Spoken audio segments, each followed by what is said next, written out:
now let's look at these mysterious drone sightings. Is somebody trying to make contact with planet Earth? New Jersey and other US states have left residents concerned.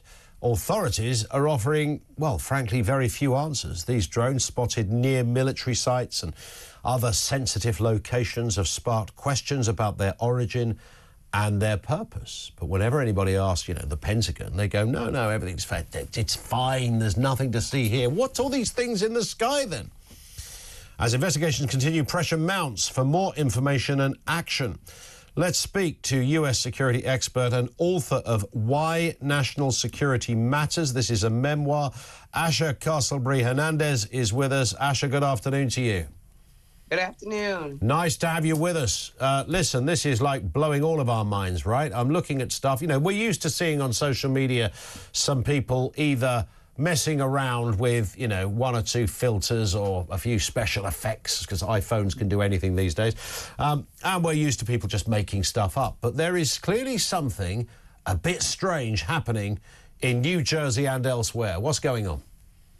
Yes, there has been a proliferation of drone activities in this tri-state area that are just operating in the airspace. And what has happened over time is that the activities have just, again, been ongoing, provoking concerns, definitely from local and state officials, to where that is creating more and more paranoia. Now, the unfortunate piece to this is that the state and local officials can't necessarily do anything to,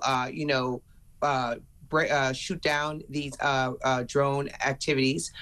It's really all dependent on the FAA. So there's a lot of coordination, information requested from the state and local officials to the federal government, requesting or asking or inquiring about what is this exactly, and are these drone activities foreign related? Are they foreign objects? And let me go back to the word paranoia, to the point where they're being mistaken sometimes for manned aircraft, and they're not necessarily these foreign objects. So again, the unfortunate piece to this is that the state and local level cannot do anything about it.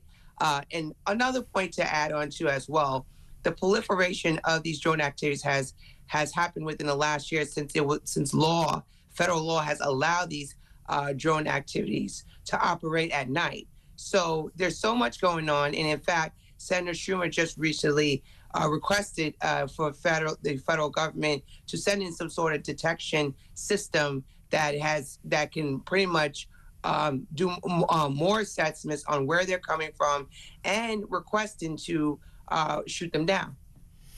It's interesting, because we know we live in a world where drones exist. Amazon are now delivering stuff on drones. I think Starbucks are going to be dropping your cappuccino off at the office via a drone.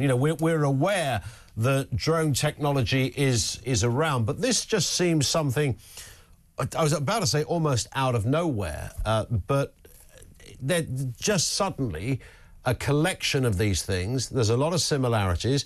I know the stories do sort of differ. I heard one woman, I think she was an eyewitness, say that she thought one of them turned into a plane and kind of went from being a sort of spherical object that lit up to becoming an aeroplane or an aircraft of some sort. Did you hear that? Yes, and as mentioned before, some of these drone activities are mistaken for aircraft or planes.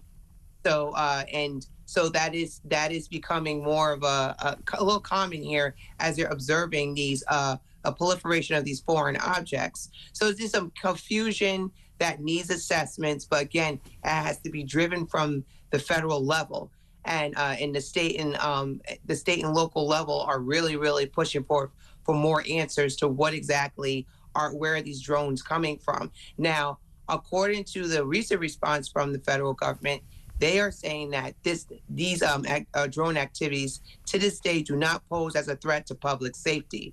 So I think what we're seeing, though, is that despite that is true, there's still people still feel unsafe about it, especially the fact that there's speculation that they're flying over critical infrastructure and supposedly collecting on military military installations, as well as nuclear sites and other sensitive, critical infrastructure areas. And it also reminds them of the Chinese balloon, right? Yeah. So there's some association with that as well, and that's why many people just do not trust what they're watching or looking at. Yeah.